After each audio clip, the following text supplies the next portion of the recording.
Halo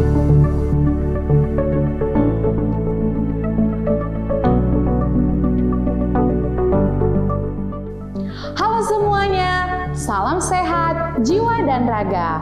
Perkenalkan, nama saya adalah Maya Sari Sinambela. Saya adalah guru biologi di SMAK Penabur Kota Tangerang. Pada kesempatan kali ini, saya akan membahas satu topik di pelajaran biologi di kelas 10. Mari kita saksikan. Baik, sekarang perhatikan gambar berikut ini. Di sini ada 3 gambar, gambar 1, 2, dan 3. Menurut kamu, apakah ketiga gambar ini sama atau berbeda? Kalau berbeda, apa saja perbedaannya? Sebelum kita membahas mengenai ketiga gambar tersebut, Ibu mau menayangkan terlebih dahulu mengenai kompetensi dasar dan indikator pembelajaran yang akan kita capai pada pertemuan kali ini. Kompetensi dasar yang harus kita capai pada hari ini adalah menganalisis struktur dan replikasi serta peran virus dalam aspek kesehatan masyarakat. Untuk tujuan pembelajaran pada hari ini, melalui video pembelajaran interaktif, peserta didik dapat menyebutkan ciri-ciri virus, reproduksi virus, pengelompokan virus, peran virus dalam kehidupan, dan partisipasi remaja dalam mencegah penyebaran virus dengan taat, sabar, dan aktif. 3 gambar yang sudah ditayangkan di awal tadi, yang pertama adalah gambar virus. Yang kedua adalah gambar bakteri. Dan yang ketiga adalah gambar dari sel hewan. Apakah virus mirip dengan sel hewan atau sel bakteri? Apakah virus termasuk ke dalam sel yang hidup? Baik, virus itu bukanlah sel. Maka virus disebut aseluler karena dia tidak memiliki organel-organel yang dimiliki oleh sel yang hidup. Virus hanya memiliki salah satu materi genetik saja.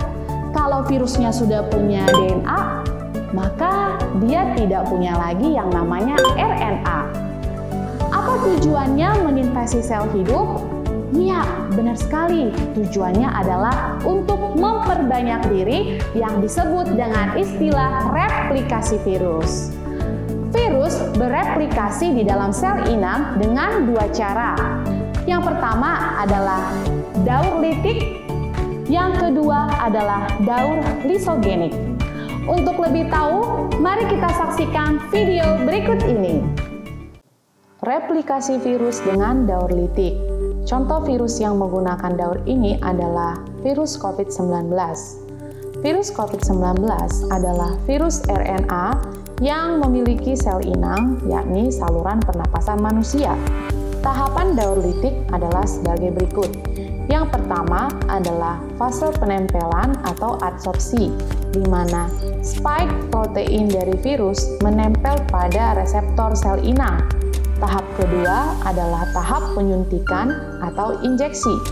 Materi genetik virus berupa RNA dimasukkan ke dalam sel inang. Tahap yang ketiga adalah tahap replikasi dan sintesis, di mana virus RNA tersebut dikenali sebagai RNA dari sel inang.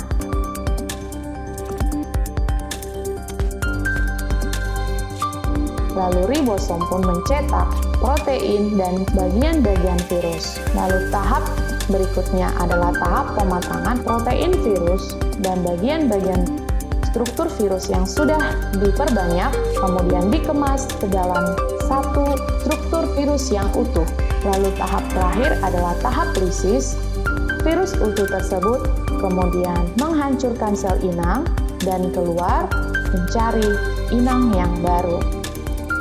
Cara cepat untuk mengingat daur litik adalah AD, ingin, sanggup, rakit listrik, yakni adsorpsi, injeksi, sintesis, perakitan, dan lisis. Daur lisogenik memiliki tahapan sebagai berikut.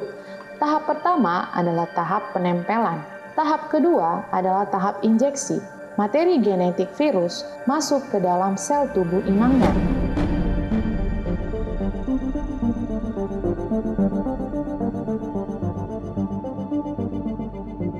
Tahap ketiga adalah tahap penggabungan, di mana materi genetik virus bergabung dengan materi genetik sel inang dan membentuk profage.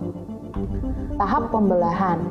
Bakteri memiliki kemampuan untuk membelah diri, maka profage juga akan membelah seiring dengan membelahnya sel inang.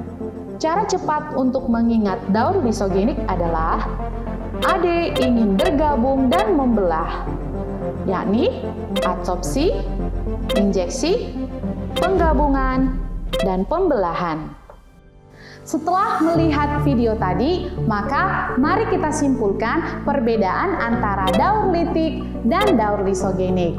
Untuk daur litik, sel inang virus itu mati karena dia hancur ketika virus lepas dari sel inang tersebut.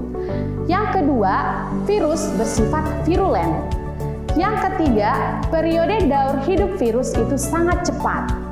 Nah, untuk daur lisogenik, yang pertama, sel inang tidak hancur karena materi genetik virus bergabung dengan materi genetik inang membentuk profage dan mereka hidup bersama-sama. Yang kedua, virus bersifat avirulen. Dan yang ketiga, periode daur hidupnya berlangsung dengan waktu yang lama. Ada virus yang bisa melakukan dua daur hidup ini, disebut dengan virus temperate. Pertama, dia akan melalui daur lisogenik dulu. Lalu kemudian dia memasuki daur litik. Nah, pada hari ini saya akan membahas virus-virus yang menyerang manusia.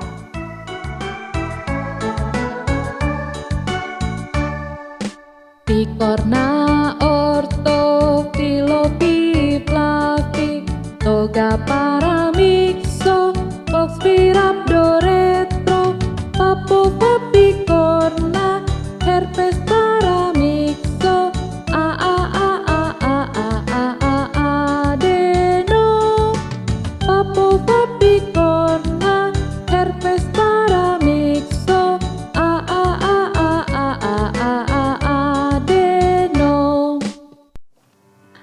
Untuk nama penyakit yang disebabkan oleh virus-virus tersebut, ada cara cepatnya juga nih, yaitu pagi ini Ebi datang dek, campakkan cinta rabi anakku, ki her gon deh. Pagi penyakit polio, ini influenza, Ebi Ebola, datang DBD atau demam berdarah, D demam kuning, campakkan, campak, cinta, cacar, rabi, rabies, anak, AIDS, kutil, hepatitis, herpes, gondongan, demam. Beberapa cara yang dapat dilakukan untuk mencegah penyebaran virus. Yang pertama, mari kita menerapkan protokol kesehatan dengan 5M. Yang kedua, mari kita mengikuti program pemerintah yakni vaksinasi.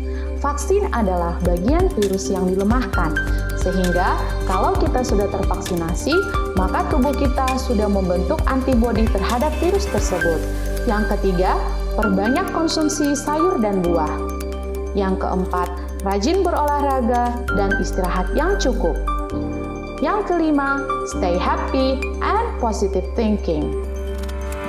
Di masa pandemi COVID-19, partisipasi remaja dan generasi muda sangatlah penting.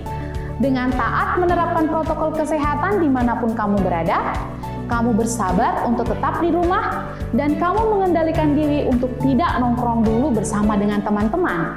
Dan itu adalah bentuk partisipasi yang bisa membantu kita untuk keluar dari pandemi ini. Sebagai generasi BES, mari kita dukung program pemerintah dan kita berdoa semoga pandemi ini segera berakhir. Sekian video pembelajaran hari ini. Salam sehat semuanya. Terima kasih. Semoga bermanfaat.